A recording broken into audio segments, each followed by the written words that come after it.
পরিকল্পিতভাবে এই মানুষগুলোকে রক্ষা করার জন্য যে কার্যক্রমগুলো চলছে সেগুলোকে আপনারা সহযোগিতা করুন।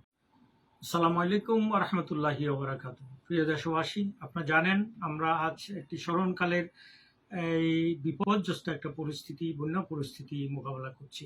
এই পরিস্থিতিতে আমরা যেখানে যে অবস্থায় আসছি, সবাই কিন্তু ছুটে আসছি ফেনীর দিকে, আমাদের মিরেশ্বরাইয়ের দিকে।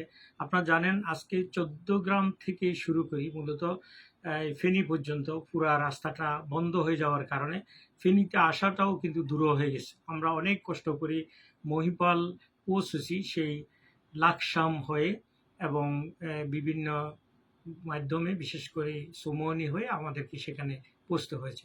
ফেনীতে আজকে যে উদ্ধার কার্যক্রমগুলো যে শুরু হয়েছে বা চলছে, সেখানেও কিন্তু আমরা বেশ কিছু সমস্যা লক্ষ্য করছি। সারা দেশ থেকে যে সমস্ত মানুষ ছুটে আছে এবং আবেগ নিয়ে, কিন্তু তারা পর্যাপ্ত যে কার্যক্রমগুলোতে অংশগ্রহণ করার কথা, লোকাল লিঙ্কের অভাবে অনেকে সেটা সেভাবে করতে পারছে না। এবং পানি এত বেশি বেড়ে যাওয়ার কারণে যারা স্পিড নিয়ে তাদের বাড়িঘরে উদ্ধার করতে যাচ্ছেন, তারাও কিন্তু তাদের নিজেদের বাড়িঘরটাও কিন্তু নিজেরা আইডেন্টিফাই করতে পারছেন না।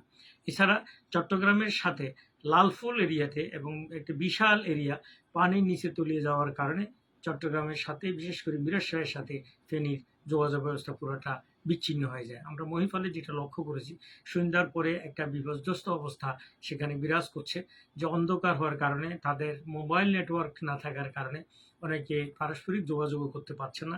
স্থানীয় হোটেল এবং খাওয়ার দোকান স্বল্পতা হওয়ার কারণে বাইরে যে সমস্ত উদ্ধার কর্মীরা আসছে তারাও কিন্তু বিপাকে পড়ছেন।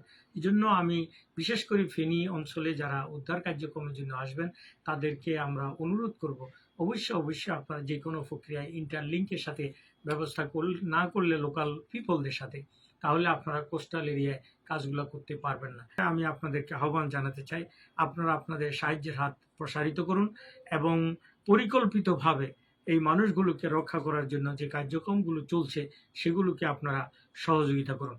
আমরা আশা করছি আমরা সম্মিলিত প্রচেষ্টার মাধ্যমে পুরা মিরসরাই, যেটা বিশেষ করে যে আমার এলাকা মিরসরাই, যে মিরসরাই আজকে যে অবস্থা তৈরি হয়েছে, আমরা পুরাটাই মনিটরিং করছি। আশা করছি আমরা এই পরিস্থিতি ওভারকাম করতে পারবো।